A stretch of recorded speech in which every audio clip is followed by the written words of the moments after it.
Obrigada, Alto Comissário.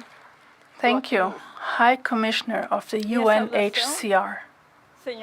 Greetings to all ladies and gentlemen. Uma certeza eu tenho. I hold one certainty. É que o caminho se faz caminhando. Paths are made by walking, and our steps are more determined if we are convinced of the journey. I am Sister Rosita Milesi from the congregation of the Scalabrinian Sisters. I come from a very simple family of farmers who lived on the countryside. We are a family of 12 brothers and sisters. At the age of 9, I went to a school run by the Scalabrinian Sisters. This school shaped the future of my life and led me to join the congregation. Was it a calling from God? I believe it was.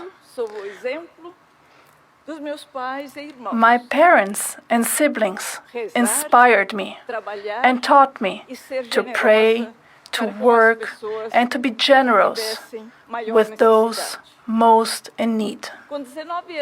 At the age of 19, I took my vows in the congregation and began my missionary life, which has never been a life of quietude and complacency. I wanted to study law, but this ambition was put into question. How could one reconcile law with the principles of religious life? My response was firm and fast. I will advocate for the poor.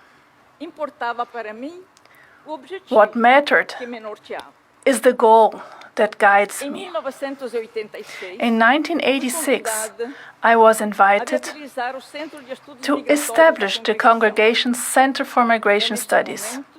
At this moment, the path I have set for my life intersected with that of refugees, migrants, and stateless people. I spent 2 years in Rome to enhance my legal studies and to deepen my knowledge on these issues. Upon returning to Brazil, I set up the Center for Studies and a specific department dedicated to the assistance of refugees, migrants, and stateless people. In Brazil, hundreds had been waiting for a solution to their legal status. To facilitate support, we established service centers in various locations across the country. In the early 90s, the arrival of refugees fleeing the civil war in Angola accelerated the demand for this service. In my opinion, advocacy focused on public policy development is of utmost importance. I have never missed an opportunity to advocate for the advancement of legislation aligned with the aspirations of refugees and migrants. In 1995, together with UNHCR, I embraced the initiative to propose a law on refugees in Brazil. We submitted a proposal to the Ministry of Justice. One topic was extremely sensitive. It was the expansion of definition of refugee, incorporating the spirit of the Cartagena Declaration. The resulting law placed Brazil at the forefront. It innovated and expanded the concept to include serious and widespread violations of human rights as grounds for assigning refugee status. O passo seguinte foi a instalação do Comitê Nacional para Refugiados, vinculado ao Ministério da Justiça. I was intensely involved in the next steps, which consisted in establishing the National Committee for Refugees under the auspices of the Ministry of Justice. Ever since, the desire to assign refugee status to all those in need of protection has led to 26 years of intense collaboration with the committee. To assist, guide, and provide legal support to this population, we founded the Migration and Human Rights Institute, which will be celebrating its 25th anniversary December this year. Direct assistance to refugees and migrants has always been and will continue being our primary action. But it's not the only one. I have also taken on other responsibilities, such as drafting legislation on the prevention and suppression of internal and international human trafficking, and advocating for the approval of the migration law based on human rights. This law replaced an outdated foreigner statute that prioritized national security. In 2004, with the support of UNHCR, we consolidated our service centers to create a solidarity network for migrants and refugees, which now comprises approximately 70 organizations across the country. I am pleased to say that I am not tired of fighting for this cause,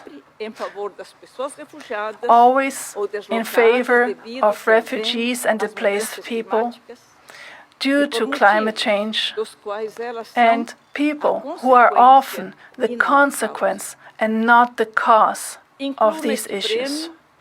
I extend this award to all people with whom I have had the opportunity to share my time, and from whom I have learned lessons of hope, faith, and courage. I share this honor with refugees, my family, my congregation, the Scalabrinian sisters, humanitarian professionals, government representatives, members of civil society, and faith-based organizations who have given me so many opportunities to work together. Allow me, please, to make a plea to those in position of power who use weapons that destroy life. Replace weapons with respectful and open dialogue in a sincere pursuit of peace. How much longer will we witness the killing of innocent children by the senselessness of war, or witness starvation in a world with abundant resources and possibilities? I send a prayer for refugee children and for all those who no longer cry or smile because their lives have been taken.